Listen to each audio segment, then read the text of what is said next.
Buenas tardes a todas las personas que ya están conectadas en la sesión del día de hoy y a las personas que están entrando en nuestra sala. Nos disculpan hoy un poquito, estamos hoy aprendiendo y comenzando una nueva modalidad en nuestras conferencias de FCU, pues vamos a estar por Zoom y vamos a estar también desde nuestra sede con personas que ya nos acompañan aquí en nuestra sala de conferencias.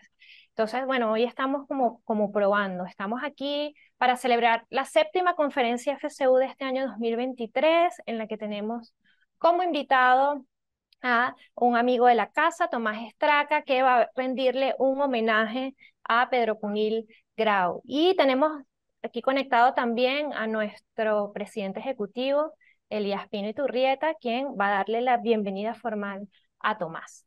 Hola Elías, bienvenido. Hola, Dayanida. Hola, Tomás. Hola, Gabriela. Hola a todos los que están allí, los que están conectados a través del Zoom. Es un placer saludarlos, como siempre. Pedro Cunil murió hace unos meses. Fue una situación muy dolorosa para la universidad y para la academia. Si no Ujú, saben las razones, seguramente se las va a detallar en breve Tomás Estraca. ujú. Cunil fue un gran venezolano, aunque nació en Santiago de Chile. Ya sabrán ustedes por qué. Cuando nos enteramos de fallecimiento de Pedro, pues tratamos de hacer un homenaje y buscar una persona adecuada. Y por eso llamamos a Tomás Estraca. Tomás conoció al personaje, pero especialmente ha estado muy relacionado con su obra, de manera que no tenemos duda de que hará le hará un gran servicio a la memoria venezolana, especialmente a la de memoria, algunos que seguramente no lo conocieron o no lo recuerdan.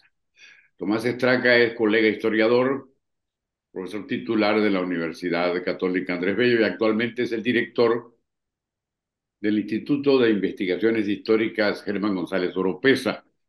Es miembro, individuo de número de la Academia Nacional de la Historia y ya su bibliografía es bastante copiosa y bastante importante, entre otras cosas porque ha abierto el camino para temas heterodoxos, si se quiere decir, es decir, para trabajar asuntos que habitualmente no hacía la historiografía tradicional. Es muy numerosa la bibliografía, pero también los intentos de comprensión de las cosas que están pasando en la actualidad. Tomás es un ensayista cotidiano, permanentemente está en la prensa tratando de explicarnos las situaciones que vivimos y tratando de ofrecer algunas recetas.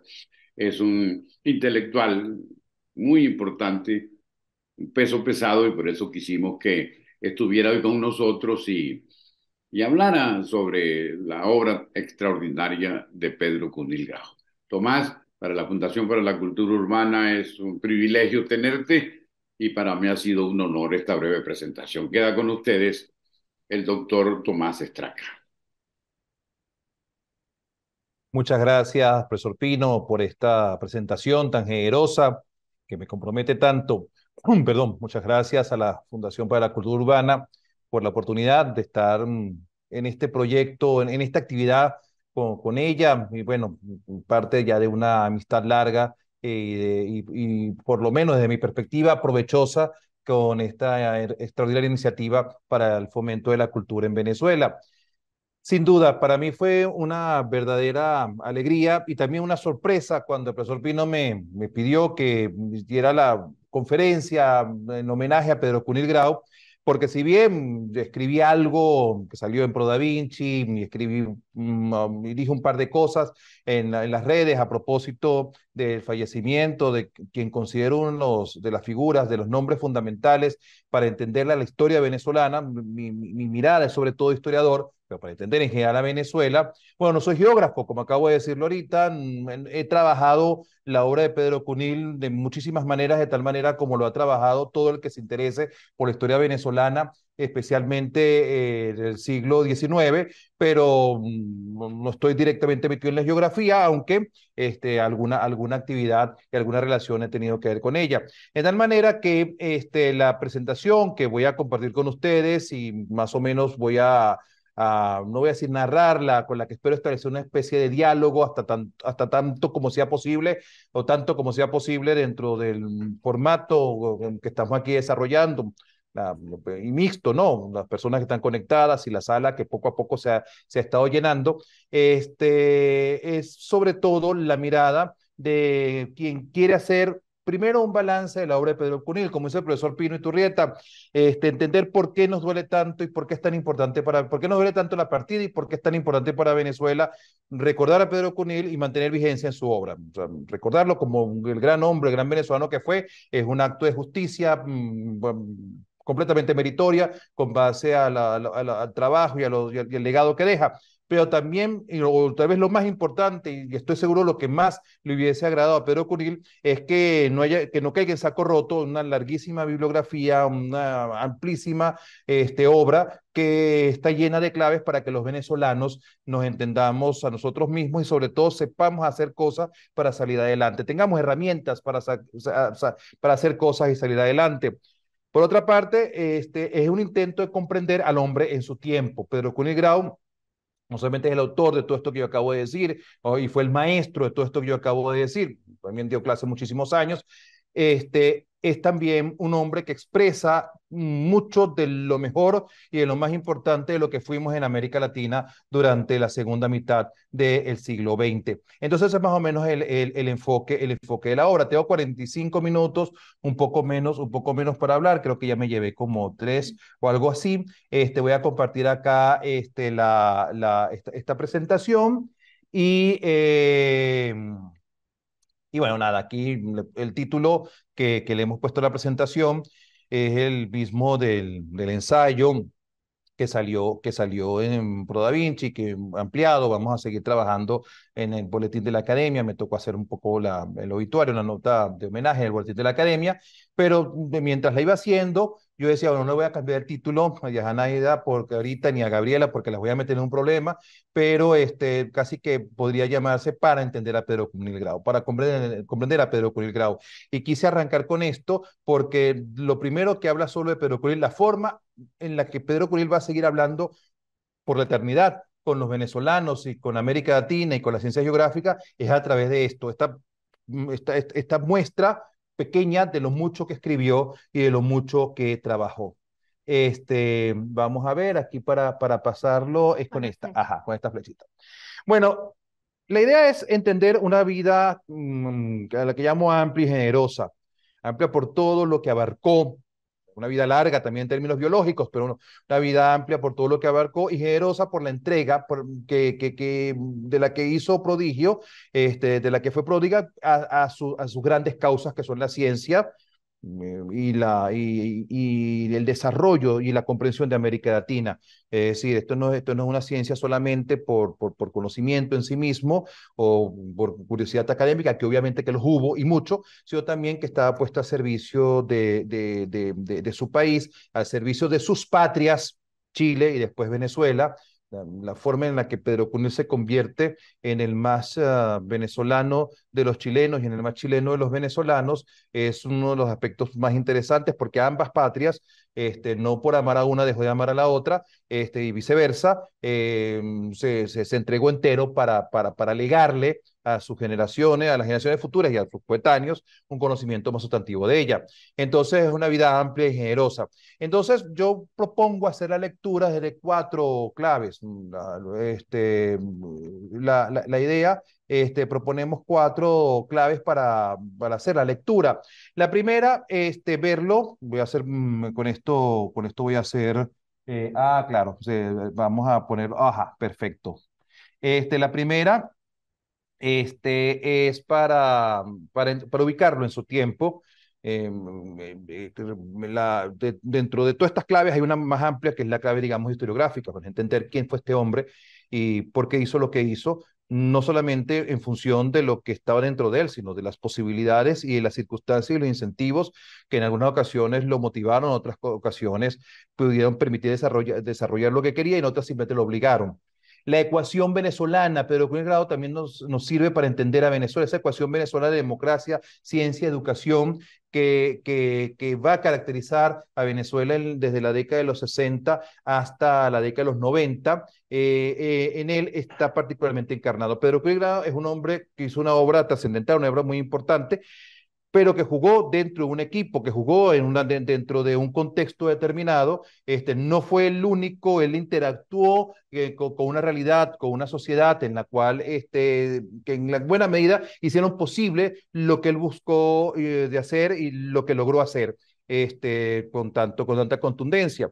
Hay un aspecto que no voy a soslayar, ya hablando un poco en específico de lo que nos dice del geógrafo en sí mismo, lo que llamo un poquito esa tradición humboldtiana, aunque tal vez no humboldtiana en la tradición, como vamos a ver, porque le hago una historia, una geografía como la de Humboldt. Tradición humboldtiana, pues significa muchas cosas, ¿no? Es un poquito de tradición humboldtiana, ese dato notable de que tal vez lo que nos han entregado las geografías más completas de Venezuela han sido extranjeros maravillados por Venezuela, gente que se ha avecindado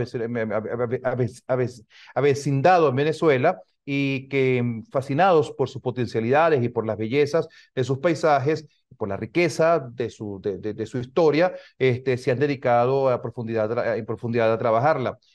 Y bueno, en segundo lugar, la forma en la que él contribuyó a la construcción de lo que yo creo el día de hoy es el estado del arte de la geografía. Tal vez en la última década ha habido algunos cambios, probablemente si algún geógrafo oyéndome, podrá hacer matizaciones, podrá hacer señalamientos importantes, pero en general creo que la obra final de Pedro Cunil, no la última en términos temporales, pero sí la obra, digamos, que para mí es como el cierre de todo un proceso de 60 años al cual le toca finalmente lidiar, que es Geo Venezuela, es algo así como el estado del arte, lo que hay en geografía. La dimensión de lo que es Geo Venezuela significa, creo que no está suficientemente valorada en la sociedad venezolana y en la academia venezolana. Incluso en la Academia Venezolana. Bueno, para ir un poco más rápido.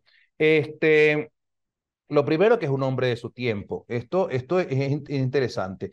¿Qué es inicialmente Pedro Cunil Grau? O sea, ¿qué es lo primero que podemos decir? Es en gran medida un intelectual del Cono Sur que vive el itinerario propio de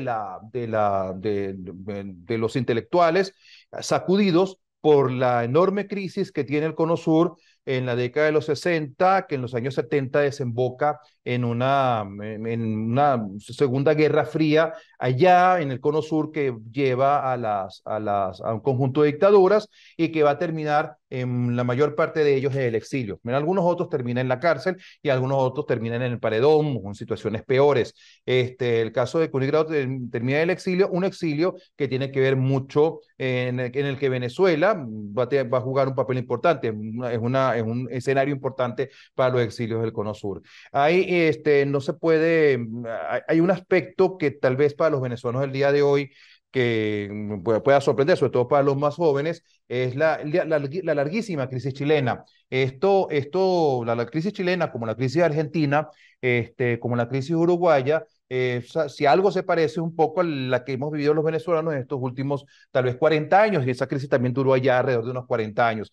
Alrededor de la década de 1930, los países más prósperos, más desarrollados, más avanzados, más modernos, avanzados, como se decía en aquella época de América Latina, que son los que están en el Cono Sur, llegan su modelo llega a un callejón sin salida, fundamentalmente por el colapso del año 29. Esto lo va a afectar de diversas maneras, pero en el caso de Chile fue particularmente torturante. Fue una tortura que duró más o menos 40 años con sus subidas y con sus bajadas. Esta crisis trajo dos cosas que van a ser muy importantes para lo que van a ser todos intelectuales. Unas clases medias muy bien educadas que se empobrecieron de manera importante a partir de la década de los 60.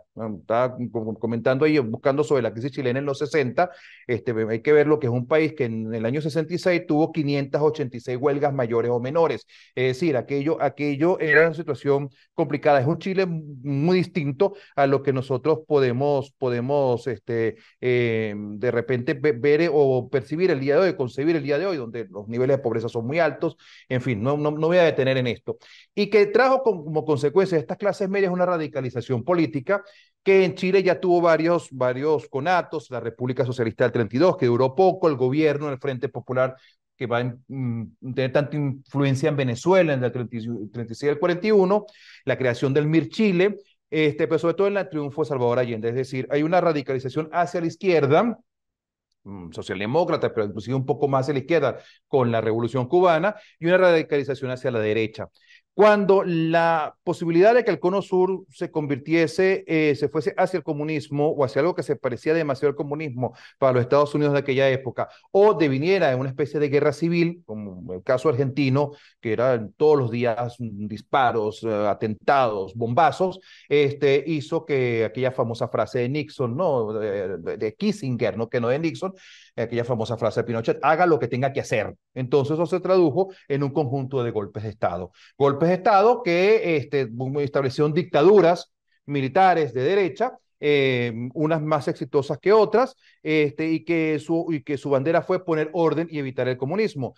Pero bueno, pues, hicieron una pesca de arrastre donde un poquito como en el refrán norteamericano, con el agua de la bañera botaron al niño, con el agua sucia de la bañera botaron al niño, y entonces todos tuvieron que huir en mayor o menor medida. Y Venezuela, en ese momento, justo es un momento en el que Venezuela le va particularmente bien. Es decir, Pedro Cuellar es un hombre que forma parte de este universo. Él se convierte en el geógrafo joven más de mayor atención, más talentoso de Chile, justo en medio de esta crisis. Paralelamente, no se ve muy bien ustedes sí lo ven bien, soy yo el que no estoy viendo bien. Esta es la otra cosa, ¿qué es un geógrafo? O sea, ¿qué es geografía? ¿Qué es lo que está estudiando este geógrafo en medio de esta circunstancia? Esto es importante, pues, sobre todo cuando hablé de la tradición humboldtiana, porque estamos en un momento, la década de los años 60, en el cual la geografía se está renovando, y surge lo que han llamado algunos la nueva geografía. Es una geografía que básicamente abandona o transforma mucho lo que se había venido haciendo, que inicialmente era la descripción. Eso yo me acuerdo que en eso insistían muchos. Mis profesores eran de la generación de Cunil, se habían formado en esto. Ellos insistían mucho en algunas cosas, pasar de la descripción al análisis, prestar más atención al humano, olvidarse del paisaje. Una de las cosas que me sorprendió fue cuando después ahora todos hablan del paisaje, otros del pedagógico nos decían, olvídense del paisaje, y no podíamos hablar del paisaje, una razón suficiente para que te rasparan la materia. Entonces, ¿cómo vamos a estudiar la nueva geografía? Bueno, vamos a estudiar las estructuras, con una visión estructuralista, funcionalista, muy matemática. Eso es una de las líneas de la nueva geografía. Y la otra geografía es la geografía radical. La geografía está para bueno, la tesis de Fourier llevada a la geografía. La geografía hasta el momento ha venido describiendo el mundo, su objetivo es transformarlo. Esa geografía radical que tiene un enorme impacto, va a tener su eje en Francia, con Heródoto. La revista Heródoto es el equivalente a los anales, pero en geografía. Esta revista de Pierre Georges y sobre todo Yves Lacoste y los grandes geógrafos, porque eran lo que estudiábamos en general. Pero Cunil Grau se gradúa en Chile en el año 59 de profesor de Geografía e Historia. Debió haberse graduado del Pedagógico de la Universidad de Chile, que es la que daba ese título. Y después va a la Sorbona, donde hace algo que no he logrado identificar bien, pero que puede ser como una especialización. En los años 60 en Francia andaban una especie de diplomados, son los primeros que llaman ese estilo, o especialización. Y entonces, claro, ¿dónde va a estudiar Pedro Cunil? ¿Qué es lo que hace? Él se mete en esa geografía francesa. Llega en el momento en el que Pierre Georges y Lacoste están diciendo hay que escribir otras cosas. No es la tradición americana funcionalista de los números y la ley rango-tamaño y la malla urbana, y quienes hayan estudiado geografía y hayan tenido que hacer esos exámenes llenos de matemáticas que me tocaron a mí sobrevivir, sabrán que eso iba por otro lado. La geografía francesa era, bueno, entender otras cosas, por ejemplo, las sensibilidades, entender cómo funcionan los pueblos, en fin, es otro tipo de cuestiones las que llaman la atención. Hay otra cosa más. Esta geografía abandona todo lo que era el determinismo. Los geógrafos hasta la década de los 40 son ferozmente deterministas. No me voy a meter para no ser demasiado académico con esto y fastidiar en una charla de una tarde. Entonces el determinismo geográfico, donde el trópico moldea las sociedades de una manera determinada. Ya la geografía francesa era antideterminista. El héroe de esta gente es Vidal de la Blanche, que es el héroe de todos los demócratas, que es el héroe que nos vino a Venezuela por la vida de Pablo Vila y los republicanos españoles. Es una geografía, dice, ni la geografía determina, ni la raza determina, ni hay una geopolítica al estilo antiguo, que es la otra cosa. La geografía veía la geopolítica con base a corrientes profundas y una poca, todas esas ideas las puso, todas esas ideas que las tenían todos los países occidentales, las desprestigió Hitler.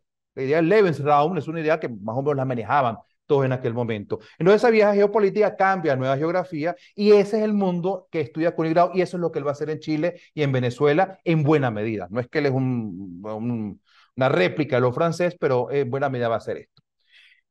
Ajá. Disculpa que te interrumpa, puedes también hablarle un ratico a ellos. Ok, sí, claro, porque yo estoy aquí viendo acá y yo estoy dando clase, entonces con el Zoom. Aquí está la geografía de Chile de Pedro Cuny Grau.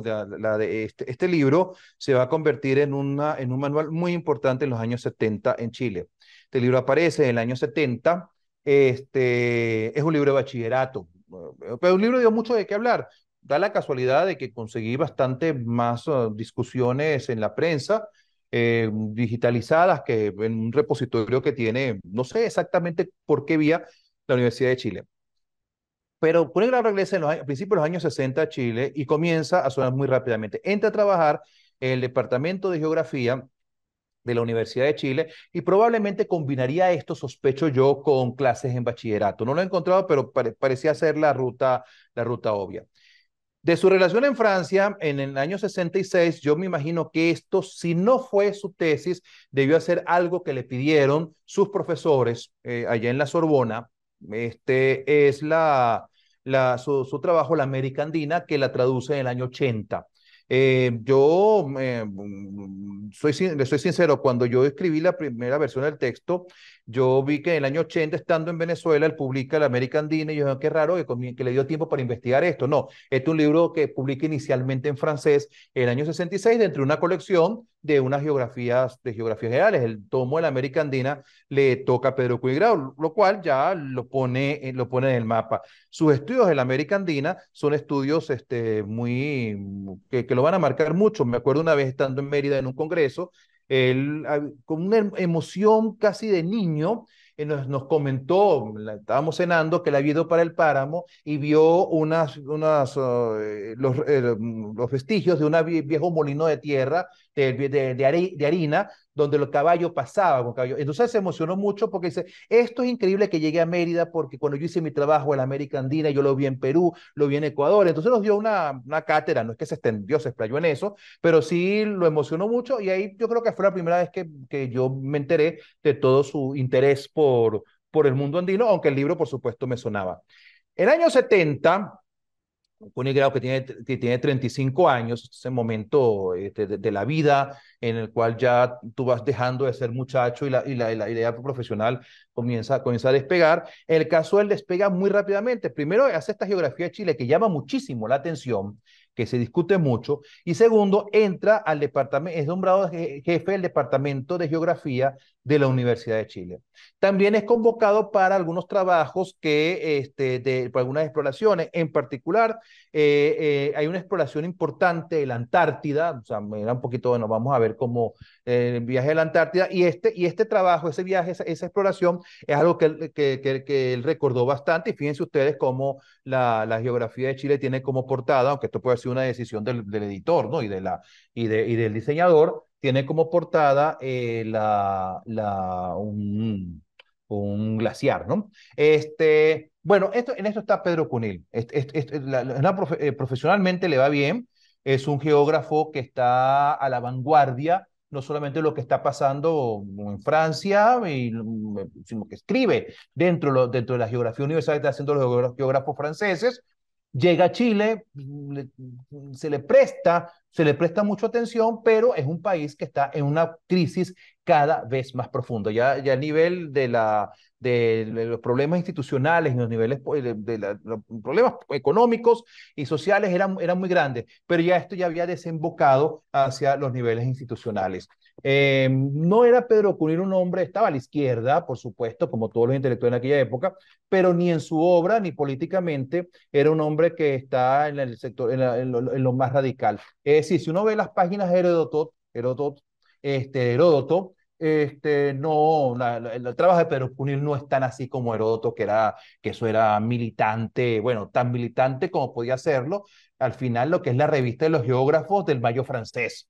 El muchacho de geografía del Mayo francés, eso él no llega a ese extremo, pero sí hay otras cosas como por ejemplo Pierre George, el espacio vivido, el espacio recorrido, la concepción del espacio como una dimensión de cómo es la vivencia, que después lo vamos a ver con el desarrollo de su geografía de la sensibilidad, que son cosas que en aquel momento son completamente nuevas y que a los geógrafos más viejos, más cercanos a Ratzel, por ejemplo, le hubiese parecido un perfecto disparate, y que a los geógrafos que venían en ese mismo momento, por ejemplo, de la Escuela de Chicago, les habrá parecido, bueno, French historians, ¿no? Como dicen los ingleses, cuando un historiador no es serio, es un historiador francés, ¿no? Entonces, esto no lo hace la gente serio. Usted tiene que aprenderse una función f de x igual a y, entonces f de x es la ciudad, x la otra ciudad es igual a y, y usted tiene que hacer que el montón de cálculos que está el profesor Eduardo Morales Gil, se acordará de William Lezama en el pedagógico, que nos ponía que él si viene de Estados Unidos y era planificador regional y nos ponía a sacar ese poco de cuenta. Entonces, bueno, entonces el input y el output, muchas de las cuales tenía razón, pero bueno, pero es otro asunto. Bueno, aquí están, estas son las cosas que encontré. Hay discusión en torno al texto de Cunigrado en Chile. Se pudiera hacer un trabajo sobre discusiones de Pedro Cunigrado sobre la enseñanza de la historia, de la geografía. Este es un tema donde él está discutiendo, es un tema el cual tiene presencia, y esto demuestra que este no es un libro que se publicó y que tuvo mucho éxito, como son los libros escolares. Tú los libros escolares puedes tener muchos éxitos, puedes vender muchísimos libros, pero el mundo intelectual no le hace demasiado caso a eso. Es decir, tú puedes ser estos días que estábamos hablando de una historia de las editoriales en Venezuela. Bueno, sí, Monte Ávila Editores es muy importante. La biblioteca que escucho es muy importante. Pero Cobo vendía 150.000 ejemplares al año. Entonces, los autores en Venezuela que escribían libros escolares, entonces yo he escrito muchos libros, pero fue un manual escolar, muchacho, que me permitió comprarme un carro cuando eso todavía era posible. Era un carro usado. Manual, compré un carro. Eso es una cosa que en el año 2000 se podía. El día de hoy no se cree que hay ningún manual que te permite eso. Pero, y sin embargo, a ti no te hacen caso por esto en el mundo intelectual. Es decir, que el trabajo, que no sé si eso haya sido exactamente así en Chile, pero que esto haya generado tanta discusión y que haya generado debate sobre lo que es la enseñanza de la geografía en Chile. Esto es Chile, tierra herida. Este texto es lástima que es imposible verlo acá, pero esto lo pueden bajar por internet. Esto tiene no tiene mayor dificultad para ubicarlo. Te habla de que esto dialogaba y fue revolucionario llevado a las aulas de clase. Que cuidado, hay otra cosa importante con los profesores, con los autores de manuales. Son los únicos que son realmente leídos por la sociedad en su conjunto. Es decir, un hombre como Franceschi, un hombre como Canestri, lo lee gente que antes y después no leyó más nunca en la vida. De manera, la importación manual es una bala de plata, es la única que hay para mucha gente hacerse ideas de las cosas. Pero bueno, nada, ¿qué le pasa a Pedro Cunigrado? Tiene que irse de Chile. Este texto, esto lo sabemos. Él no quiere irse a Chile. Él posterga 3 años la salida de Chile. Claro, no era su vocación, y a lo mejor sintió que en un primer momento le decía, bueno, pero ¿por qué tienen que ir por mí?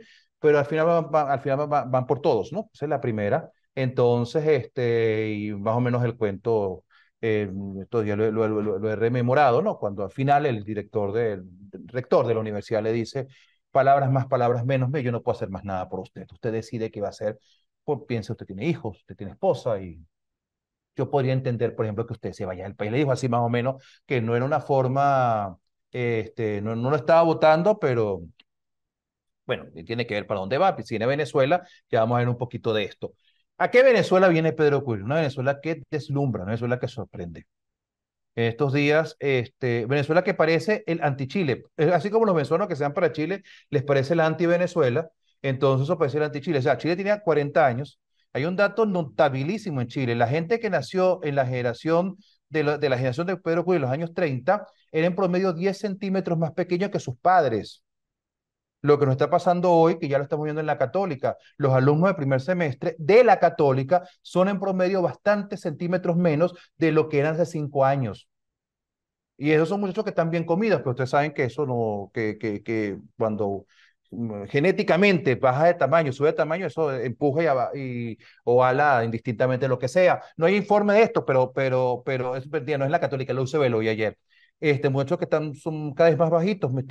Tuve años dando clase de bachillerato y yo reconocía bastante bien cuando un muchacho tenía 12 o 14 años. El día de hoy me confundo porque los veo muchísimo más pequeños. Y digo, ¿y usted qué edad tiene? Ah, tengo 15 años. ¡Wow!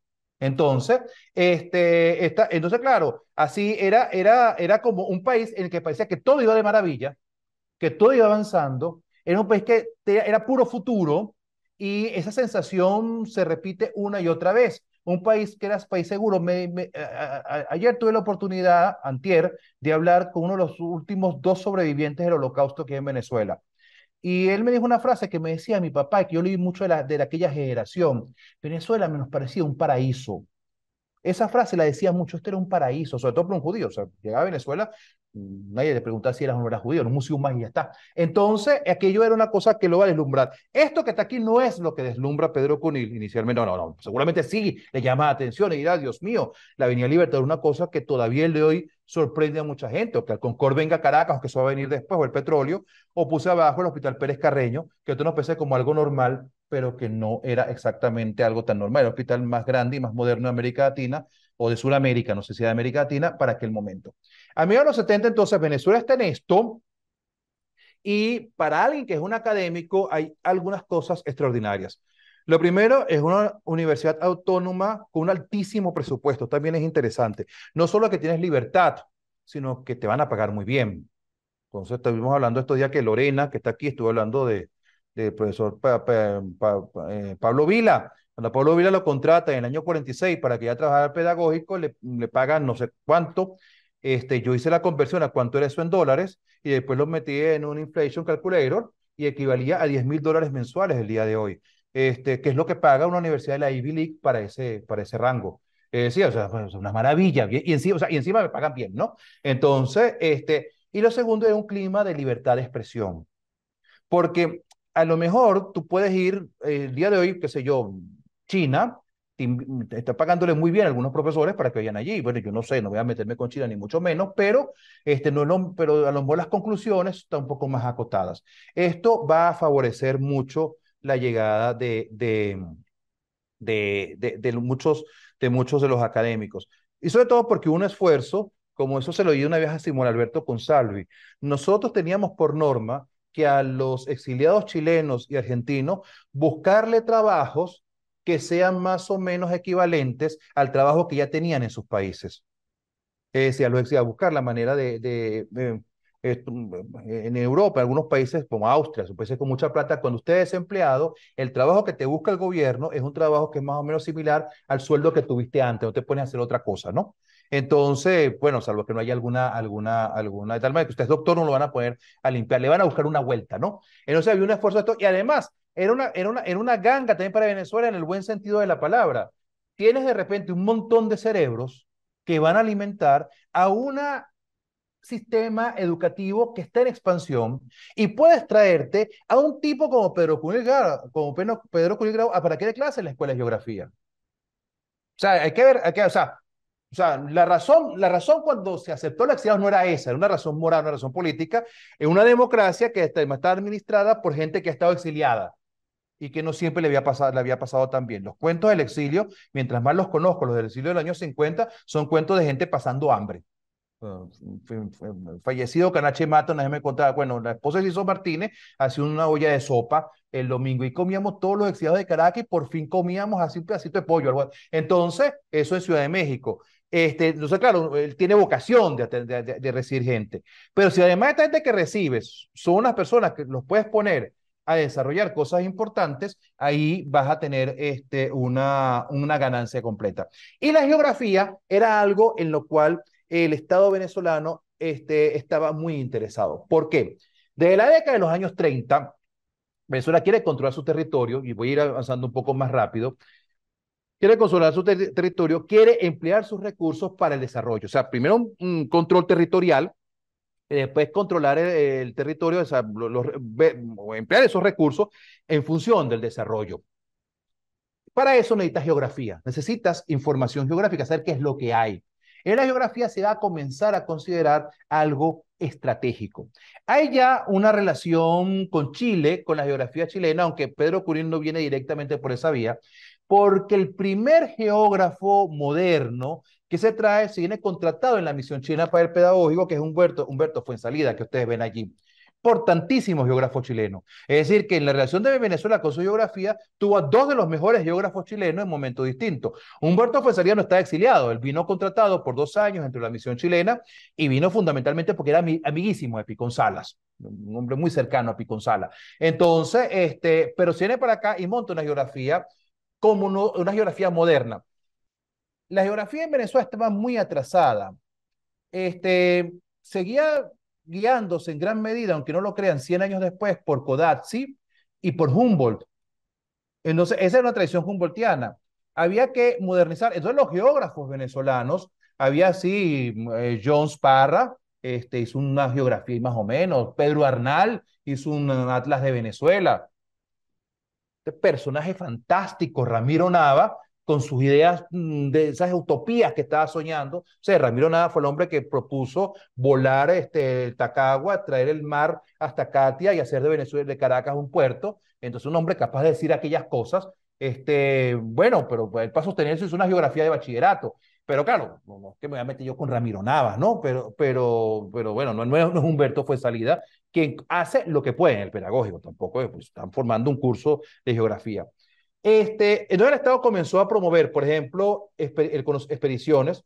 La gran expedición del Ministerio de Fomento en el año 38 de Guayana es un hito fundamental, agarrar los mejores cabezas de Venezuela y mandarlas a Guayana y que digan qué es lo que hay allí. Aunque no lo crean, hasta el año 38, esa mi abuela tiene 7 años, no había una idea completamente clara de todo lo que hay en Guayana. Y después la expedición Franco-Venezuela, pues algo en el año 51, pero hay un montón de expediciones intermedias. En el año 35 se crea Cartografía Nacional, en el año 38 la Escuela de Geología. Paralelamente, claro, hay un montón de gente investigando, los norteamericanos le ponen el ojo a Venezuela por el petróleo, un montón de geólogos norteamericanos, y también le ponen el ojo a Guayana. Comienza a haber una fascinación por Guayana, que es el Museo de Historia Natural de Washington con su famosa expedición a la Gran Sabana en el año 38. En el año 54 se crea la Escuela de Geografía de la UCB y en el año 60 con la CBG y el 62 con la reclamación del Esequibo. Es importante. ¿Por qué pongo este mapa? Yo hubiera querido que esto tuviera como animaciones, pero me doy cuenta que no sale con Zoom. Hay unos mapas repujados muy bellos que están en las escuelas públicas, en muchos liceos que te han visto. Este mapa que está aquí es de Cartografía Nacional, es una reposición de esos mapas repujados muy bellos. Ese mapa salió en el año 61 y el último mapa oficial se sale en el año 71. Sorprendentemente, los mapas más recientes son los que salen en GeoVenezuela. No los hace el Estado, sino los hace la Fundación Polar, coordinados por Pedro Curí Grau. Eso no es cualquier cosa lo que estoy diciendo. El mundo normal, que lo haya hecho Pedro Curí Grau, eso se puede entender. Pero que no lo haya hecho en Cartografía Nacional, él debió haberse quedado, él habrá dicho todos los días, Dios mío, esto, bueno, está bien que lo haga Polar, pero wow. Entonces, este mapa, así, que esta es una versión pequeña, no era una Venezuela que no había visto realmente ningún venezolano hasta el año 60, 61. No teníamos un mapa tan bueno. Había retazos, había cosas, pero no está el país mapeado. No sabíamos dónde estaba una gran cantidad de cosas. Entonces, es una cosa que se hace en el año 61, que se hacen estos mapas y se mandan a todas las escuelas y se incorporan en los manuales, más o menos con el espíritu del mapa de Codazzi, para que la gente vea cuál es su geografía. No tenía una cosa, que el país era así, sí había una idea, claro, no es tampoco que estamos en 1840, pero todas estas, las serranías de Guayana, Serranía y Mataca, esas son cosas que no están ni lejos claro. Cunil vino a Venezuela como profesor invitado entre el 63 y el 66. Son 2 años y pico, yo creo que él debe haber venido para octubre 63 y se habrá ido en 66, en julio, a la UCB. Ahí comienza, yo lo llamo una epifanía humboldtiana, fascinado con Venezuela, y hace buenas relaciones en Venezuela. En particular, no puede ser la profesora Mercedes Fermín, una discípula de Humberto Fuenzalida, que está dando clases en la Escuela de Geografía, establece una estrecha relación intelectual con él y de amistad. Y ella va a ser clave en la búsqueda de un trabajo en la UCB más adelante. Bueno, en el año 76, para que veamos la pasión humboldtiana, la pasión venezolana, bueno, diga, tiene que salir del país, más o menos por las malas. Pudo haber sido peor, o sea, le hicieron una advertencia, pudo haberlo montado un avión o pudo haberlo metido preso, pero bueno, bueno, tuvo que salir. Y esto es un dato interesante porque no es tan fácil a los 40 años, cuando ya tú eres muy importante en otro país, reconvertirte en un nuevo país.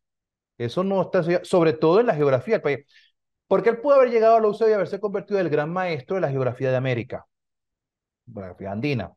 Pero roncarle en la cueva a los geógrafos venezolanos en la UCB y convertirse en uno de los mejores, esto no es tan sencillo. Eso es como que si yo tuviera que irme mañana de Venezuela y me voy para Chile, me convierto después en un importantísimo historiador chileno.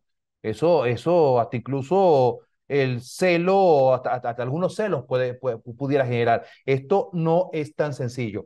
Entonces, bueno, pues entonces él y toma otra decisión. Pues él pudo haber hecho, por ejemplo, estaba pensando el caso de Manuel García Pelayo, el maestro García Pelayo. En Venezuela están pasando uno de los laboratorios políticos más interesantes de América Latina con la democracia. Y el maestro García Pelayo no escribe una línea de Venezuela. Eso lo hacen mis alumnos venezolanos. A Diego Bautista, Najain, que en paz descanse, a Juan Carlos Reyes, que en paz descanse. Bueno, y el maestro García Pelayo que decía, no es que no tenía opiniones, pero dice, no, pero poneme yo a hablar de política venezolana, decir lo que pienso, algunas cosas. Yo mejor hablo de lo que aquí no se habla, voy a hablar de los mesopotámicos, voy a hablar del Sacro Imperio Romano Germánico, déjame hablar de, qué sé yo, de otras cosas, y que les hablo de España, pero yo mejor aquí no me meto. Entonces él decía lo que dice, aquí hay una oportunidad buena para reconducir mis líneas de investigación. Es una apuesta. Lamentablemente no se lo pregunté nunca, pero ahora que estoy reflexionando sobre su trabajo, yo le hubiera preguntado, wow, hay que tener coraje. Yo imagino que eso fueron varias noches pensando, o a lo mejor fue que lo pusieron, quién sabe, a lo mejor yo estoy aquí hablando y a lo mejor fue que le dijeron, mira, pero tienes que hacer esto, tienes que hacer esto, tienes que hacer esto, o a lo mejor le dijeron, mira, tienes que escribir esto que te lo vamos a pagar y con dos muchachos recién exiliados tuvo que hacerlo. A veces las decisiones son así. En todo caso, es notable. Mira, vean ustedes aquí abajo. Estos 4 libros. Hay 3 que van a ser claves. Son las geografías de Venezuela. Eso que llaman geografía general. ¿Qué es geografía general? Eso epistemológicamente tiene sus problemas, etcétera. Pero la geografía, es decir, la que usted le pone a los muchachos, que no es la que le pone a los muchachos, es la que usted escribe para que el manualista se lo dé a los muchachos.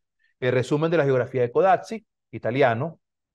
Después saltemos a la de Levi Marrero, la geografía de Venezuela de Pablo Vila y GeoVenezuela, Pablo Vila español, GeoVenezuela chileno. Es interesantísimo que las 3 grandes geografías que han moldeado la forma de entender la geografía en el país haya sido por profesores extranjeros, de los cuales extranjeros muy arraigados en Venezuela, venezolanos nacidos en el extranjero, podría decirse en todo caso, de los cuales los últimos 3 están muy vinculados a esto. Son exiliados, Levi Marrero, exiliado de Cuba, Pablo Vila de España, Julio Grau de Chile, exiliados, o sea, que vienen por la democracia, y los 3 trabajan en instituciones de educación superior. Pablo Vila, Levi Marrero, Instituto Pedagógico de Barquisimeto, Pablo Vila, Instituto Pedagógico de Caracas, nació en su momento, pero fue grado en la UCB. Y ese es el entorno que les permite hacer sus obras. Venezuela y sus recursos, ya hablo un poquito de aquello, de lo que están buscando ellos, del espíritu de la geografía venezolana. Levi Marrero es muy cercano al partido ortodoxo, al partido auténtico, perdón, muy cercano a Betancourt, y por eso mismo va a tener que irse de Venezuela. A diferencia de los otros 2, a él le va muy mal, porque en el año 60 llegar al pedagógico, decir que estás en contra de Fidel Castro, simplemente le hicieron, eso tiene un nombre al bullying cuando es en el trabajo, ¿no? y tuvo que irse para Puerto Rico. A lo mejor después de Viejo Dorado, gracias a Dios, ella en Puerto Rico se convierte en la gran figura, el gran historiador del exilio cubano. La gran historia económica y social de Cuba de 15 volúmenes la va a hacer Levi Marrero allá en Puerto Rico. Una historia que es tan importante que hasta los historiadores cubanos a partir de la década del 80 dentro de Cuba la revisan y lo respetan. Y la historiografía cubana en los 80 es una historiografía que vive lo que llaman la sovietización historiográfica, y con eso digo todo. Entonces Levi Marrero tuvo que irse. Dejó algunos discípulos, su gran discípulo, uno de nuestros maestros queridos, el profesor Héctor Zamora. Entonces, que comienza también a trabajar el pedagógico de Barquisimeto cuando lo fundan. Bueno, nada. La construcción de una nueva geografía, yo no, ¿cuántos minutos me faltan? Creo que estoy cercano a los 40, por ahí más o menos, ¿no? Una vez llegado entonces a Venezuela, Pedro Cunil, en esta suerte de, más que biografía, sí, biografía intelectual, decide hacerse un geógrafo venezolano, entender y estudiar a Venezuela. Y va a trabajar en dos vertientes, que esto es interesante. La primera, él trabaja en lo que Venezuela quiere de la geografía, la razón por la que se enseña geografía, la razón por la que desde que se crea el profesorado de geografía y se escriben los libros de geografía en Venezuela, y además se incorpora, no lo dije allí, en el año 73 se incorpora un nuevo curso de geografía en bachillerato, que es el curso de geografía económica de Venezuela. O sea, y geografía económica, es decir, los recursos, yo todavía estudié una geografía económica, uno tenía que aprenderse las empresas básicas de Guayana, dónde estaban, cuáles eran y dónde está. Entonces, esto a la serranía de Imataca, esto a la serranía de tal. Entonces, comprender estas cosas, comprender el país para que se desarrolle. No, el primer trabajo es esto, Venezuela y sus recursos. El título de Levi Marrero, que es un libro extraordinario, poco usado porque Levi Marrero cayó en el ostracismo y tuvo que irse. La Tierra y sus recursos es un libro mucho más, que uno de los libros más bellos que he leído jamás. Un libro que a mí de niño me definió, La Tierra y sus recursos, que es geografía universal, ya se siguió utilizando, pero el de geografía de Venezuela rápidamente no se reeditó. Tuvo dos reediciones, algo así. Pero esto es lo que hace Pedro Curil, Venezuela y sus recursos, ver qué es lo que hay y ver cómo Venezuela puede trabajar con esto. Y luego, poco a poco, cada vez más se mete en la geografía histórica o geohistoria. Es un tema que le interesa, es un tema al que va llegando, este, seguramente ya en su geografía de Chile, o seguramente ya antes en Chile ha hecho unos trabajos al respecto, pero es un tema en el que se va a terminar convirtiendo en el gran geohistoriador o geógrafo histórico de Venezuela el día de hoy, que la geohistoria, aunque de otra vertiente, tiene tanta importancia porque por ley es lo que hay que dar en bachillerato, cuidado. Entonces, el año 81, muy rápidamente, 5 años después, publica un texto que va en esa dirección, la diversidad territorial de Venezuela, base de su desarrollo. El título es lo de Levi Marrero, Venezuela y sus recursos. ¿Cómo Venezuela con esto? ¿Cómo hay una riqueza, sobre todo para Pedro Cunha, un país que está obnubilado por el petróleo y por el hierro y por el aluminio, y tenemos razones que eso es importante? No dice que no es importante, nada. Y por la producción termoeléctrica, eso no, por supuesto que es importante. Pero hay otro montón de cosas que están a nuestra disposición, que están en nuestras posibilidades y que podemos emplearlo como base para el desarrollo. Así fue este libro, que se convierte en un clásico. Este libro es un libro que yo creo que todo el mundo que estaba interesado en este tipo de cosas en la Venezuela de los 80 lo leyó o lo tiene en su biblioteca. Es un libro de los primero está en una edición, esa benemérita, colección de cuadernos Lagobén, que es lo mejor que se publicó, tanto en términos editoriales, como calidad editorial, como en los textos. Pero es un libro que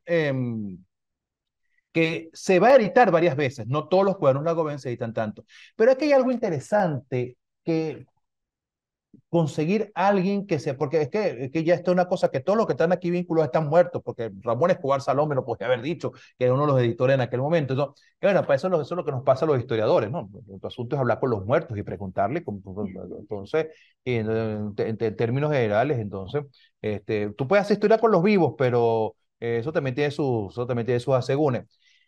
De todos los cuadernos Lagobén, este es el único que yo sepa que decidió traducirse al inglés. Esto, cuidado. Una compañía petrolera, Lagobén, era la vieja Creole, la más grande compañía petrolera de Venezuela. En su momento creó la más grande compañía del mundo, en su momento como compañía pequeña, bueno, Shell en su conjunto era más grande. Una compañía petrolera agarra este libro y lo traduce al inglés. Esto es la carta de presentación de Venezuela. Esto es como para decir, Venezuela no andaba buscando inversionistas. En aquel momento Venezuela era la que invertía y teníamos el sueño de que no nos hace falta un inversionista. Pero si usted llegaba al mundo y usted decía, ¿qué es Venezuela? Probablemente usted daba dos libros, ¿no? Este de Pedro Cunil Grau diciendo, mira, este país tiene todo esto para desarrollarse. Usted quiere saber cuántos somos, va, lea este libro y por eso lo ponemos en inglés. Y probablemente un libro de Salcedo Bastardo con el título La Esperanza del Universo, que publica el Estado venezolano y lo tradujo, bueno, tiene otro que no se llama La Esperanza del Universo, más pequeño. En la Católica tenemos todas las ediciones en hindi, en chino, y la embajada venezolana decía en el mundo, usted quiere ser feliz, aquí están los documentos del Libertador por Salcedo Bastardo. Y lo sacó en todos los idiomas y los repartía. Es decir, esto es una carta de presentación. O sea, en 5 años, con una escuela de geografía que ya en ese momento va para 30, con unos geógrafos venezolanos que están haciendo algunas cosas, pero cosas como puntuales cada uno, ya Pedro Cuigrao es el hombre que hace la carta de presentación de Venezuela. Es decir, esto es el país. El único cuaderno Lagobén que yo sepa traducido al inglés. Yo no soy, o sea, cuando la gobierno hablo de muchas cosas, yo conozco los de historia y los de geografía. A lo mejor en petróleo hay otras traducciones en inglés. Aunque cuando la gobierno se metían cosas así de petróleo, pero a lo mejor hay otro de otra área, en botánica, qué sé yo. Todos los cuernos la gobierno, o casi todos son clásicos, ¿no? O sea, estoy pensando, los escorpiones en Venezuela, clásico. La serie Cuatro Repúblicas, el profesor Esponja, del pedagógico, alguno lo conoció, lo conoció el profesor Morales Gil. Entonces, esto es notable y habla de la importancia de este libro. Y es un libro bello, es un libro que vale la pena el día de hoy a los muchachos ponerlo a leer. Además, es un libro que se lee fácil, tiene muchas ilustraciones, cosa que aprovechamos el día de hoy, es una maravilla. Entonces, es un libro de un maestro también, ¿no? Claro, es un hombre que viene de ser maestro. Luego esta línea geográfica va a tener otra, la Diversidad Territorial es como la base de un proyecto más grande que es Venezuela Opciones Geográficas. Es decir, es como la versión más amplia del libro. Claro, ya no es un libro, es un libro editado por la Fundación Mendoza, es un libro que no tuvo toda la difusión, pero la misma difusión de lo que puede ser la Gober, repartiendo eso por el mundo y traduciéndolo al inglés, pero este es un libro importantísimo. Yo me acuerdo cuando salió ese libro, soy lo suficientemente viejo, como, no solamente como para que me hayan dado clase de la geografía matemática, que eso creo que no lo ve más nadie, sino también como para acordarme cuándo este libro salió. Está entrando el pedagógico y fue sensación, el libro del año 90. Entonces me acuerdo que era un libro que se comentó mucho en aquel momento. Y yo coloco aquí el libro de noveno grado que sacó con Santillana, porque esta es una cosa muy poca conocida, que con el grado, no voy a decir al final de su vida, porque este libro es cerca del año 2001, pero ya jubilado, decide retornar a su rol de maestro con un libro de bachillerato que saca con Gerardo Siso. Nada, esto fue una línea que sacó Santillana, de hecho chequeé el chisme rapidito, pero eso ya no decía nadie, porque en aquel momento yo ya estaba trabajando en ese momento en el mundo de los libros, de los manuales escolares. Los libros de Santillana, los maestros están rechazando porque decían que tenían muy poco contenido y se publicaron unos libros muy buenos que los maestros comenzaron a preferir, con más contenido. Entonces me dijo en Santiago, nosotros vamos a buscar unos cuartobates para ver si nos hacen unos libros, vamos a buscar a Guillermo Morón, vamos a buscar a Pedro Cunil, y yo digo, Pedro Cunil, yo pienso, y Pedro Cunil sacando haciendo un libro de bachillerato, eso estoy yo, que bueno, que usted todavía, yo estoy de bañaperro y recoge bate, entonces claro, lo cual es muy tonto, pues un libro de bachillerato es una cosa muy seria. Pues, hizo uno de los mejores, de los mejores manuales de geografía de noveno grado que se han hecho. Lo hizo. Entonces, y no creo que lo haya hecho así por necesidad de que tenía que llegar al último, tenía que ver cómo completar para comprarse un carro viejo como yo, sino, lo hizo, yo creo que lo hizo con amor, lo hizo con cariño. Bueno, nada. Para ir terminando, viene la geografía histórica, que es una de las dimensiones de la nueva geografía humana. Básicamente, la geografía histórica antes era sobre todo los límites, geografía institucional y cómo eran los países. Y básicamente se decía la geografía histórica para hacer este lío que ahorita de China y Rusia, ¿no? Con que China pone la frontera, el mapa oficial de China, agarró unos pedazos de Rusia, no, Rusia respondió con un mapa oficial agarrando otros pedazos y viceversa, no están en eso ahorita. Esto es un problema que ahorita con la geografía, o lo que nos ha pasado con la gente de Surinam, ¿no? Que todos tenemos nuestro asunto con Guyana, pero los de Surinam también lo tienen. Y nosotros vamos, pues, poco a poco, pero los Surinam van más zumbados. Nosotros han visto los mapas que saca Surinam, ¿no? Pues no son oficiales, donde la mitad de Guyana para ellos, la otra mitad, o sea, con Polonia, y la otra para Venezuela. Entonces, en la geografía histórica iba para eso se dedicaba mucho a la geografía histórica, y algunas cosas, donde quedaba Jericó, donde quedaba Ur de los Caldeos, esas son las cosas de geografía histórica. La nueva geografía dice, no, vamos a estudiar el espacio geográfico a través del tiempo. Cómo vivían los pueblos y cómo se relacionaban las sociedades con la naturaleza a través del tiempo. La geografía es siempre una ciencia histórica porque está hecha por sociedades. Es lo que las sociedades hacen en el espacio y hacen con la naturaleza. Entonces la geografía tiene que estudiar esa dimensión porque la relación de las sociedades con la naturaleza está en buena medida definida por la historia. El desarrollo cultural, los valores, el desarrollo económico, genera un tipo de relación distinta con la naturaleza. Entonces, es otra cosa. Entonces, dentro de esa geografía, el poblamiento es fundamental. ¿Dónde vive la gente? Y porque la gente vive en un sitio y no en otro. Muy fácilmente lo podemos ver. Caracas tenía algunas de las ciudades de los apartamentos más costosos en Sudamérica, y el día de hoy tiene unos apartamentos en remate. Entonces, Sudamérica, de tal manera que compró un apartamento en Caracas en los años 80, si quiere recuperar el $1.000.000 o los $500.000 que le costó en el año 80, no los puede recuperar el día de hoy. Bueno, ¿por qué? Bueno, Caracas en los años 80 todo el mundo quería venir a vivir para acá. Ahora la gente se está saliendo de acá. Es una cosa de mercado y es una dimensión geográfica de poblamiento. ¿Dónde están estos que quisieran comprar apartamentos? También para comprarlo en otra parte. Tú puedes hacer con eso unos mapas, puedes hacer unas explicaciones. No puedes explicar a Caracas sin historia el día de hoy. Bueno, haces una pirámide poblacional de Caracas, te das cuenta de que una sociedad envejecida, bueno, ¿cómo se envejeció? ¿Qué es lo que ocurrió aquí? ¿Qué es lo que ha pasado? Entonces, bueno, en fin, este tipo de cosas. En el año 83, ahí es el marco del Bicentenario de Bolívar. Todo el mundo está escribiendo sobre esto. Son los grandes fastos del Bicentenario de Bolívar. Y era, además, el año 83, a pesar del Viernes Negro, el Bicentenario de Bolívar era presentado como el gran éxito de Venezuela. O sea, un país exitoso. O sea, hay que ver cómo nos sentíamos. Es un poquito como cuando Carlos Andrés firmó el decreto de la nacionalización del petróleo. Lo llevó en procesión al Panteón Nacional y lo puso ante el Libertad. Y dijo, padre, lo logramos. Entonces, eso era la idea. O sea, que en la cara, llevó el decreto al Panteón Nacional. Eso era más o menos el espíritu del Bicentenario. Pero también sirvió para que otros investigaran el centenario de las fiestas de Bolívar. Y entre esos libros del centenario aparece un primer libro, lo cual no significa que sea un primer texto, pero un primer libro que es El País Geográfico del Guzmanato, dentro de ese contexto que aparece en el 85. Él después va a publicar otro que es sobre Thatcher en el año 90, 1990, que es Thatcher en la época del guzmancismo. Este trabajo predice, o es un preludio, de lo que va a ser su tesis doctoral. Pedro Curiel se va a Canadá a hacer la tesis doctoral, a hacer el doctorado en geografía. Canadá, la Canadá francesa, es un lugar donde muchos de mis profesores de geografía estudiaron en Montreal o en Quebec.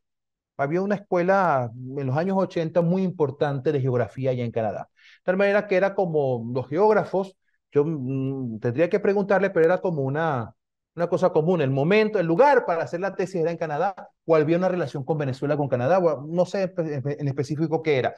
Y en Canadá produce un trabajo que es un hito, un trabajo que no va a dejar nada igual en la historiografía venezolana, y probablemente en la geografía también, que es la geografía del poblamiento venezolano del siglo XIX.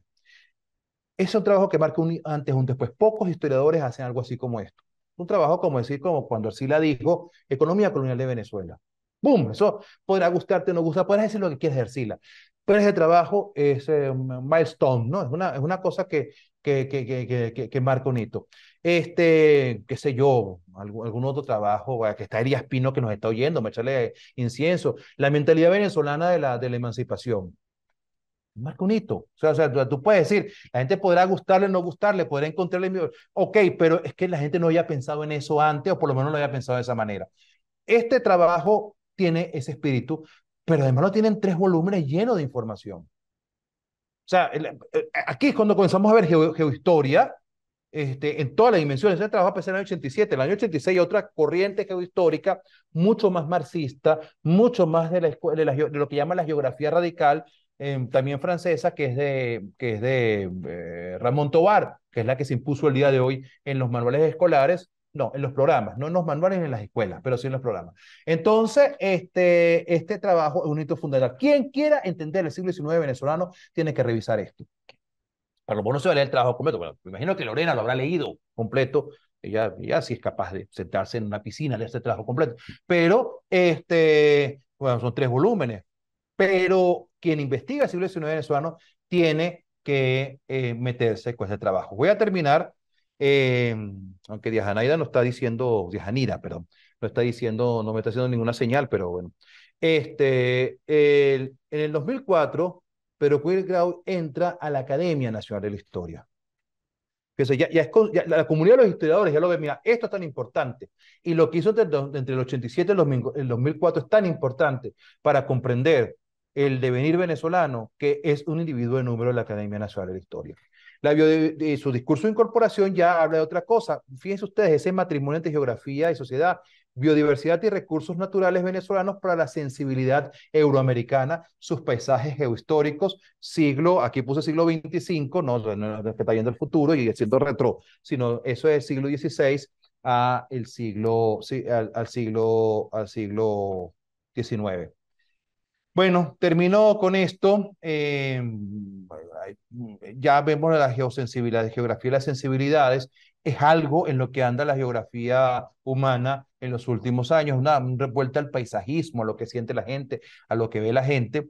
Claro, es algo que alguien que quiere hacer planificación regional no vería. Bueno, la planificación regional es ver cuáles son los flujos en las ciudades y cuáles son los flujos entre las regiones y cómo las regiones funcionan como regiones funcionales para yo saber dónde meto una autopista. Y eso sigue teniendo importancia. O sea, la ecología urbana sigue teniendo importancia. Eso sigue teniendo, o sea, muy poco. Una persona aplicó estas cosas que yo conozco y dijo, mete ahí una agencia de carros, y esa agencia de carros la metieron y están vendiendo carros como locos. O sea, esto funciona para estas cosas. Es decir, saber más o menos por dónde tienes que meter una tubería. Pero la otra dimensión de la geografía humana es eso, qué siente, cómo la gente vive la geografía, porque las decisiones que tú tomas con la geografía, en mayor o menor medida, se deben a la forma en la que tú la concibes y la vives, cómo la representas. Entonces dialogas con el arte. No solamente son fórmulas o buscar piedras o rocas, no hay que decir piedras, para ver los minerales o ver con las cosas que uno tenía que aprender, que uno daba en bachillerato. Uno enseñaba a hacer un climograma, uno hacer un anemómetro, o sea, eso son cosas muy bonitas, cosas que en particular a mí me divertían, inclusive. Pero no solamente esto, es también ver, bueno, ahora todo esto, ¿qué significa? ¿Significa que esto es frío? ¿Significa que es bonito? ¿Qué es lo que podemos hacer? La geohistoria de la sensibilidad en Venezuela es un trabajo que va a ser eso en 2 volúmenes, y que se gana además bellísimamente editado por la Fundación Polar. Pero Quill se jubila de la central y continúa trabajando. Nosotros trabajando en su cosa, no trabajando yendo a oficina de 8 a 5, o sea, trabajando en la Fundación Empresas Polar. Bueno, si de 8 a 5, si ya 3 días a la semana, no sé cómo sería el contrato, pero en todo caso, trabaja y comienza a producir cosas allí. Entonces, la geosensibilidad de Venezuela en 2 volúmenes es el primer resultado, pero él está ya montando una cosa que es equivalente al diccionario de historia de Venezuela. Que me llama la atención también otra cosa, que así como en la historia de Venezuela buscaron a un español, Manuel Pérez Vila, venezolanísimo, regalmente venezolano, bellísima figura, pero el diccionario de historia de Venezuela es Manuel Pérez Vila, la geohistoria, la geo-Venezuela es Pedro Coelho, un chileno. Eso lo que habla no habla mal de los venezolanos, habla bien de nosotros y cómo nos enriqueció la, yo lo digo en función de lo que significó como riqueza para el país la inmigración, lo que significó la llegada de estos académicos y lo que significa para un país darle buenas oportunidades a seres humanos que valen la pena y que están dispuestos a corresponder el amor que reciben, y a veces inclusive a dar más amor que el que reciben, que yo creo que son estos 2 casos. La Geo Venezuela es un trabajo tan vasto como el Diccionario de Historia de Venezuela, pero no es un diccionario. Es una gran geografía en 10 volúmenes, en el cual echa mano de todo. O sea, es una obra que Quill coordina, pero echa mano de todos los principales especialistas que hay en el país para estudiar los grandes temas y sintetizar lo que se ha venido investigando, porque si bien no había geografías generales, la última geografía general así grande, importante, se hizo a principios de los 2000, que la hizo Antonio Luis Cárdenas y el profesor Escamilla, que la sacó Lupel, pero la sacó Lupel pensando para sus estudiantes de Lupel. Pasa que, bueno, que no había otra geografía así.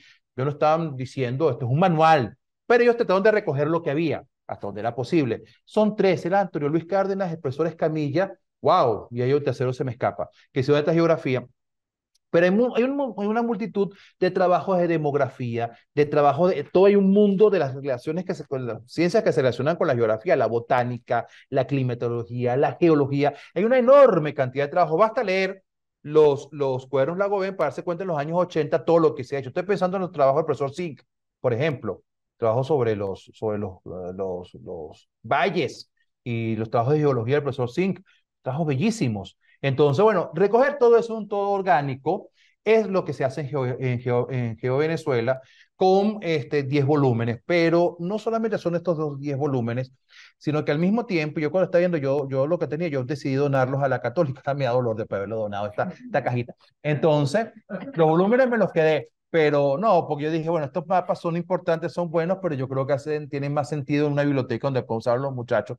Entonces, ahora hay que buscar que los chamos vayan a usarlos. No se ha visto, pero los profesores, porque los chamos usan o no usan lo que el profesor le manda. Tú no puedes condenar a un muchacho de 18 años porque él no entendió que esto es importante tal, y él fue por su cuenta. Está viendo a las otras muchachas, está pensando ir para la playa, tipo normal, está pensando del fútbol. Es el profesor que tiene que fastidiarlo y decirle, mira, pero también es importante.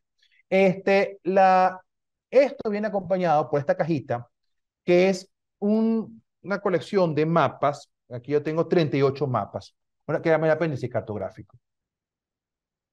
Son mapas que es lo último que hay en cartografía, y lo que Cartografía Nacional más o menos había dejado de hacer. No me atrevo a decir porque Cartografía a principios de los 2000 sacó algunas cosas ya con satélites y ese tipo de cosas. La cartografía ha cambiado mucho porque ahorita, bueno, tú tomas una foto con un satélite y tú ves o sea, lo que Juan de la Cosa tenía que hacer viendo los mapas y viendo la costa y sacando más o menos cuenta, el día de hoy, yo me quedé sorprendido. Hoy que en el instituto vino una persona, pues tienen que acomodar algo, están rehaciendo los planos en la Católica, hay unos planos, parece que hay un problema, y para medir, entonces ponen un láser y ven así, entonces yo, bueno, mira las cosas que hay. Mi abuelo que era topógrafo, tenía estaba bajo el sol con un teodolito y tal, viendo de un tipo con un palo atrás. Entonces, pero los mapas, lo que el día de hoy, lo que hicieron los satélites es que los cartógrafos eran bastante buenos porque casi no hay errores en los mapas más recientes. Pero lo que quiero decir con esto, que estos mapas, que son mapas los mapas físicos, mapas de poblamiento, mapas de biogeografía, esto es un aporte de enormes dimensiones. Y hay algo más. Esta GeoVenezuela y estos mapas están al alcance de cualquiera, pues están montados en la página web de la Fundación Polar.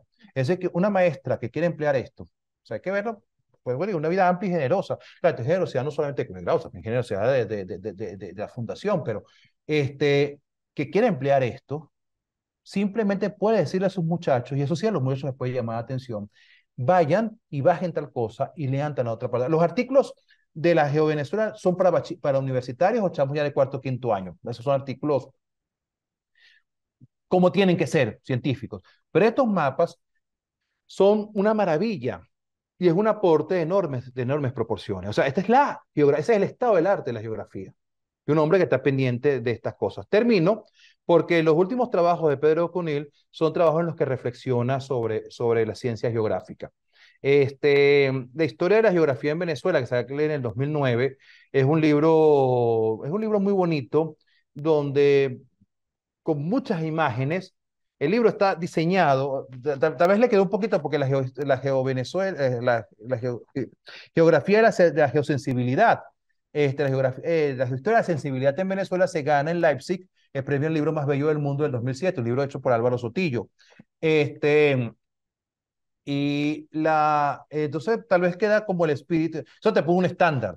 Después que te hacen un libro tan bonito, entonces tú, bueno, ya tú comienzas a ver los libros de otra manera, ¿no? Y sobre todo si es geografía. Esta historia de la geografía en Venezuela es un libro que es un libro, qué sé yo, de un cuarto, eh, tiene la imagen del libro, los gráficos, y uno puede ver los grandes textos de la geografía en Venezuela que se han venido haciendo. Y luego este otro trabajo, desarrollo de la geografía en Venezuela, año 2000 a 2012, cosa que me llama mucho la atención, pues más o menos podría decir el desarrollo de la geografía durante el chavismo, ¿no? Porque el 2000, Chávez llegó en el 99, 2012, él se muere en el 2013, según las últimas informaciones que tenemos. Entonces, este es un libro que se puede bajar también de internet. El otro libro, ese lo publicó el CNU, y esos libros del Estado, que yo creo que básicamente va a estar con ir para el CNU que te regalen uno, pero así que conseguirlo no es tan... O sea, la gente que fue y los buscó se lo dieron, La que yo me OPS. acuerdo, el AOPSU, exacto, pero no vayan a esperar que eso lo distribuyan así, ¿no? Este otro es de la Academia de Ciencias Físicas y Matemáticas. Se puede bajar, usted pone esto y lo bajan. Y es simplemente, y no es solamente el 2000 al 2012, es mucho más amplio. Los estudios geográficos es interesante, es el mismo espíritu de la, claro, es que si tú estás haciendo la GeoVenezuela, tú tienes que haber hecho este libro primero. O sea, yo creo que el orden fue al revés. El primero hizo este libro del desarrollo de la geografía en Venezuela y después hizo lo otro. ¿Por qué? Este libro es un inventario de todo lo que han hecho todas las universidades que han investigado sobre geografía en Venezuela. O sea, que ha hecho la Universidad de Zulia. O sea, me imagino que eso él lo habrá sabido porque le sonaba, tal vez, pero pues, antes de hacer el Geo Venezuela, bueno, ¿a quiénes vamos a llamar? Yo haberse sentado y haber hecho una listica y después haber hecho otra lista y preguntar por otro. Y entonces el resultado de esa lista es que los invito a escribir aquí para que expliquen por dónde está la geografía en Venezuela. Bueno, esta es la vida amplia y generosa que yo quería que ustedes, de la que quería que ustedes tuvieran un poquito más de información, o muchos de ustedes a lo mejor tienen más información que yo, pero pudieran de repente compartieran este enfoque de un hombre que le entrega a su país de acogida, y le entregó también hasta donde pudo a su país natal las herramientas para que sea más libre, para que sea más próspero, para que sea más desarrollado. No es poca cosa la vida de Pedro Cunil, que es la que estamos celebrando en esta sesión. Y no voy a decir celebrando la vida, pues eso es lo que dicen los curas, ¿no? Entonces la misa ya la harán en otra parte, pero la que estamos celebrando el día de hoy. Bueno, muchas gracias.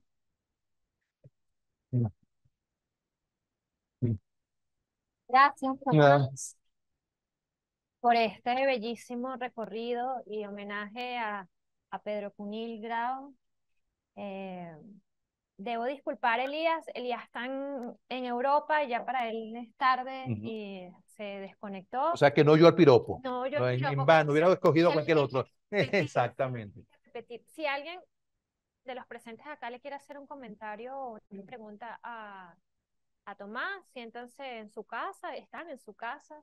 Lo pueden hacer. Aquí ya tienes por Zoom, ya tienes un comentario del profesor José Rojas López Ujú. de Mérida, que te agradece la disertación. Dice: excelente disertación del profesor Estraca. Y dice: en la Universidad de los Andes tenemos en muy alta estima al profesor Cunil. En la Escuela de Geografía valoramos de manera excepcional GeoVenezuela y Geografía de la Sensibilidad. Y por aquí, a ver, Robinson Mesa, mira, Ah, Robinson. Robinson también dice: felicitaciones, Tomás. Desde el punto de vista geohistórico, en la geografía del poblamiento venezolano del siglo XIX, un aporte clave de Pedro Cunil es la definición de 9 regiones. Hasta Ujú. nuestros días, para los historiadores dedicados a lo regional, es insoslayable acudir al texto como una base fundamental, algo nunca antes abordado, y continúa siendo un logro único que permite ver al país en su diversidad. Qué bueno, y me alegra mucho que sean dos personas de la Universidad de los Andes, porque en la ULA hay una escuela de geografía. Bueno, está la escuela de historia donde trabaja Robinson, pero una escuela de geografía que hizo aportes trascendentales. A lo mejor no la nombré lo suficiente en esta disertación, bueno, pero sí, que su presencia acá hay que subrayarla, sin duda. Y en GeoVenezuela está presente el estudio, bueno, hablé del profesor Zink, ¿no? Pero hay muchos más que están trabajando, que trabajaron en los Andes y que imagino el día de hoy están bregando para llevar eso adelante. Mira, tienes una audiencia de lujo. Aquí está Miguel Ángel Campos también y te Ujú. dice, a ver, esta exposición debería culminar en un acto rotundo, la biografía de Gran Cunil Grau. Te pusieron trabajo. Ese es un trabajo. También estuvo participando, estuvo la profesora Elizabeth Avendaño, también Ah, de Elizabeth. historia. Ah, Fíjate también. tú, los Andes están aquí a mí. Estamos transmitiendo por Instagram también. Ajá. Ajá, vamos a dar aquí la palabra, aquí en el auditorio, y después seguimos Sí, con los amigos. claro, nos conocimos, sí. Ujú. Imagínate, bienvenido. Muchas gracias. Perfectamente retratado en detalle mis características de mi padre. Muy orgulloso y agradecido por tu trabajo y seguir arriba no sabiendo, y te invito a...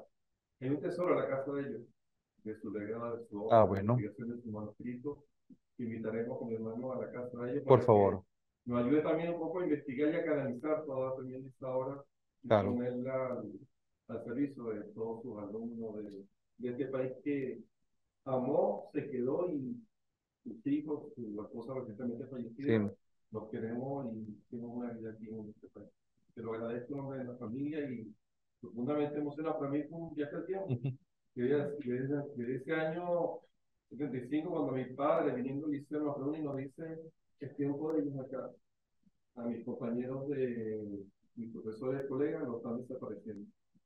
Y eso fue un poco la anécdota de que en 75, me acuerdo, donde dijo, bueno, dijo en el patio de la casa, estaban matando a mis amigos, y que nos vamos a hacer una decisión de la noche a la mañana. Y así, muchas anécdotas que me refrescaron momentos también de vida familiar.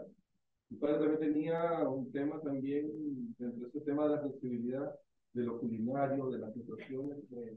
Viajar con él era un placer. En cada lugar había una anécdota, un recuerdo, había un olor, un sabor, y eso fue ligado en la familia. Te lo agradezco y fundamentalmente agradecido y emocionado por tus palabras. Bueno, muy honrado que estén aquí, de verdad. Te agradezco que hayas venido y bueno, nada, muy honrado y me alegra mucho que esto haya hecho eco y que bueno, hayas visto justamente reflejado a tu padre. Y te tomo la palabra, hay que ver esos papeles. Está la profesora Lorena Puerta, dice, tienes un proyecto para el Instituto de Estudios de Fases. Lógicamente, él del año 63, que tenía un año cuando vinimos acá. La razón es que estuvimos 2 años y nos regresamos a Venezuela fue por la enfermedad de su padre. Ah, Su padre, estando acá, mi abuelo se enteró que tenía cáncer, y es el motivo que regresa a Chile en el año 65, si mal no recuerdo. o sea que si no hubiese ocurrido eso, a lo mejor Hubiera seguido su hubiera legado aquí seguido. en Venezuela. Ah, increíble. Anecdóticamente se los comparto porque así Esto fue. es interesante. Hay Ah, muchas fíjate, otras cosas que bueno, las compartiremos, pero como dices tú, hay mucho tela que cortar todavía en qué este tema. bueno. Gracias. Gracias, Tomás. Sí. Y al público que asistió. Para las personas que están escuchando por Zoom, pues tenemos aquí el honor, no lo sabíamos, de tener a uno de los hijos de Pedro Cunill con nosotros. Muchas gracias por acompañarnos. Nos honra que esté aquí hoy con nosotros. Bueno, y tienen ahora un compromiso, ¿no? Mira, Tomás, el chat Ok. está Gianfranco Selgas, te dice, bueno, que agradece a la Fundación por el seminario y a Tomás por el recorrido. Dice, para mi investigación estoy estudiando la geohistoria de la sensibilidad de Cunil, y uno de los aspectos que considero más relevante de su trabajo es cómo nos lega mucho de lo que hoy día venimos trabajando en la historia medioambiental y la ecología política. ¿Podría Tomás comentar un poco más sobre la relevancia que tiene el concepto de la geosensibilidad y la noción de geohistoria para repensar metodológicamente el trabajo histórico y geográfico?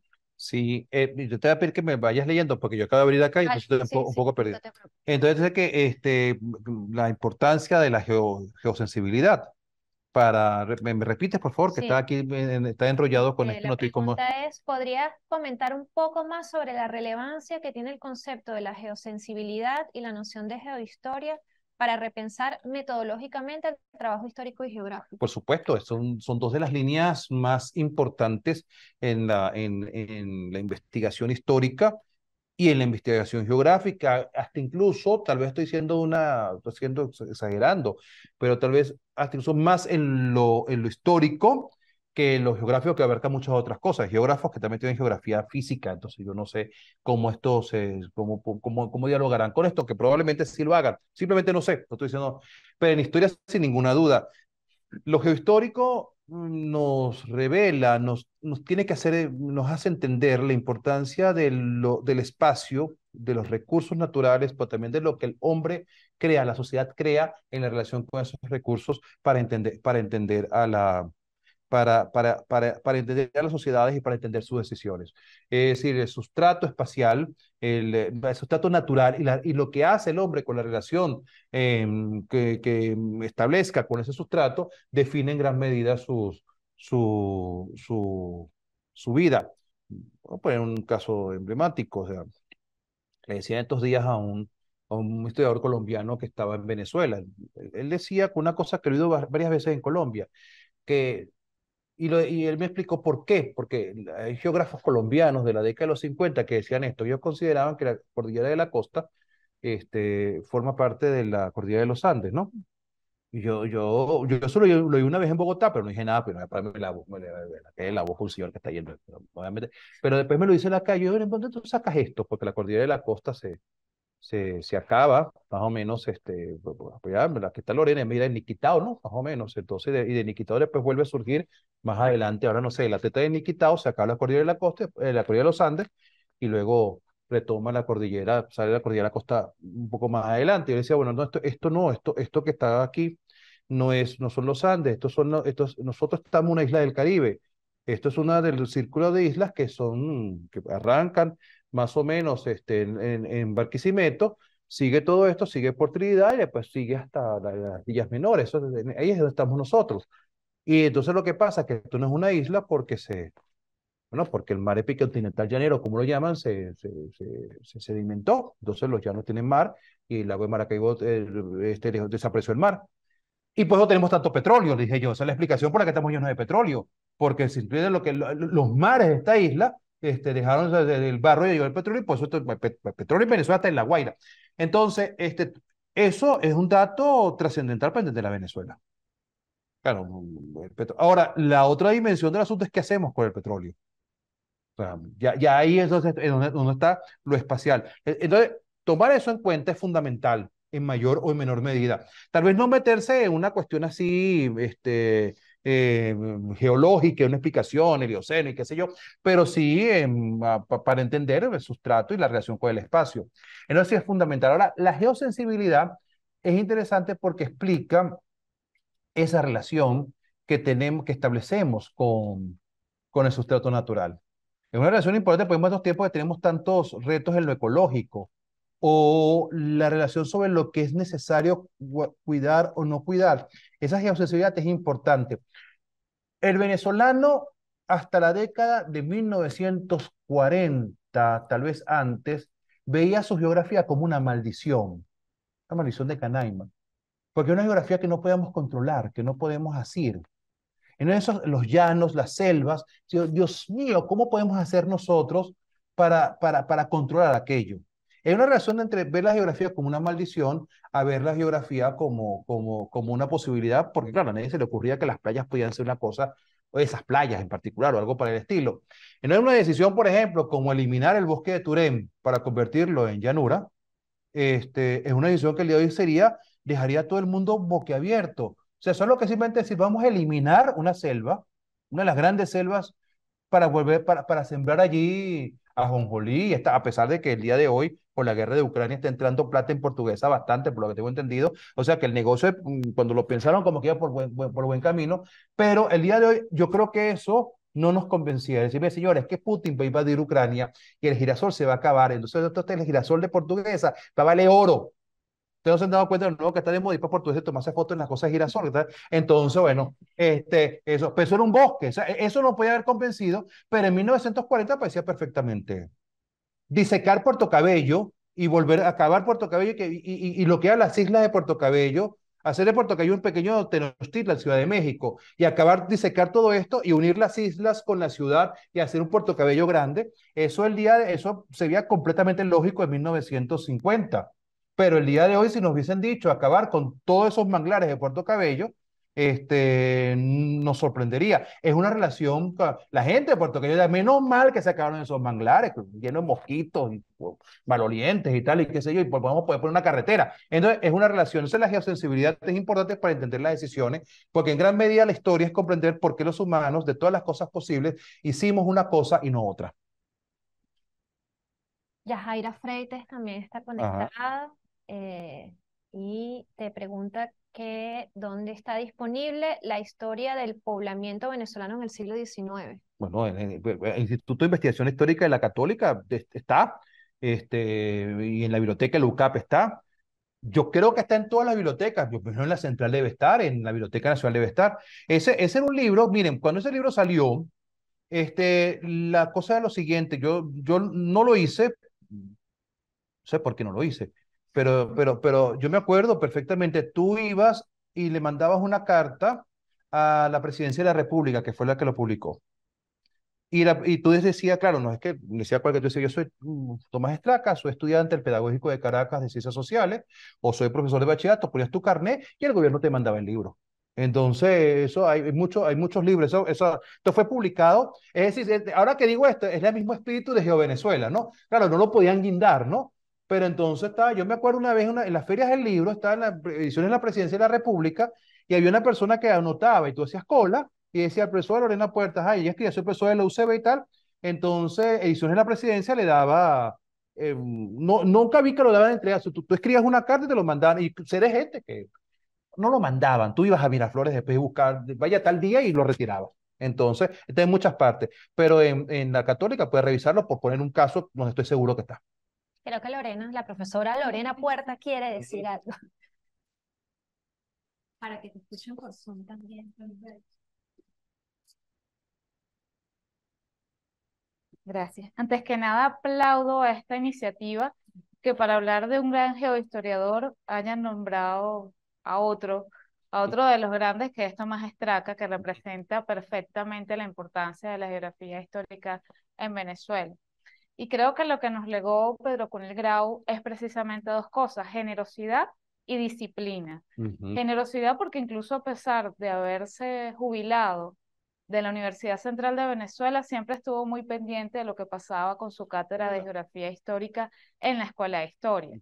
En la Escuela de Geografía del UCB también lo aprecia muchísimo porque llegó a ser coordinador académico de esa escuela, llegó a ser incluso director. La central lo recibió gracias a sus alianzas también con Guillermo Morón en la categoría de profesor titular, que para ese momento ya era decir bastante. O sea, vienes de Chile, vienes con una carrera y la central le reconoce eso y lo coloca en el último del escalafón. Él pudo haberse jubilado, haber simplemente ponerse las pantuflas, quedarse en su casa, pero siguió trabajando. Entonces ahí creo que el legado de la disciplina, el seguir escribiendo, aportando, mostrándonos esta geografía de Venezuela, para mí es un ejemplo de lo que nos corresponde seguir haciendo. José Ángel Rodríguez también, un pupilo directo de Pedro Cunil Grau, de quien supongo que el hijo de Pedro Cunil tendrá muchas anécdotas que decir de José Ángel, lo tomó básicamente como su hijo y también correspondió a ese cariño. Una de las anécdotas es precisamente cuando José Ángel estaba en estudios postdoctorales, doctorado en Francia y después postdoctorales en Alemania, el que dictó Geografía Histórica de Venezuela en la Escuela de Historia de la UCB fue precisamente Pedro Cunil Grau. Entonces, allí nos habla de esa generosidad y preocupación por la formación de los historiadores venezolanos. Así que bueno, muchísimas gracias a todos y a Tomás por las menciones realizadas. Gracias. Gracias a ti por estar aquí. Bueno, le doy las gracias. Hay varios comentarios, otros comentarios de Yajaira, Freites, de Miguel Ángel Campos, de Claudio Vicente también. Todos se los haremos llegar Así ve Claudio por allí, saludos. Claudio está allí, te hace un comentario muy generoso, te lo haremos llegar, le pasaremos el chat a Tomás para que lo revise con calma y pueda luego comentar con ustedes. Tenemos que cerrar ya la sesión, estamos pasados y el compromiso siempre con nuestros invitados es no excedernos en el tiempo que le exigimos, que le pedimos para venir a compartir con nosotros. Gracias a las personas que estaban conectadas, muchísimas gracias a ustedes por venir a esta primera sesión acá. De ahora en adelante, mientras nuestros invitados estén aquí en Caracas, vamos a reunirnos aquí hacer esta cosa mixta. Están todos invitados a las próximas conferencias. Este regalo que tuvimos hoy, muchas gracias, no lo esperábamos, estamos muy agradecidos. Y bueno, nos vemos en la próxima conferencia FCU. Y a Tomás, gracias por ese extraordinario Siempre a la recorrido orden. que hiciste. Tomás es de la casa y seguir haciendo de la casa, ya se enterarán, porque estamos trabajando en otras cosas. Eh, y así que Tomás, con Tomás seguiremos Trabajando. trabajando y haciendo, ya tendrán noticias por ahí de otras cosas. Buenas tardes a los que están conectados, saludos y a ustedes, muchas gracias. Gracias. Chao.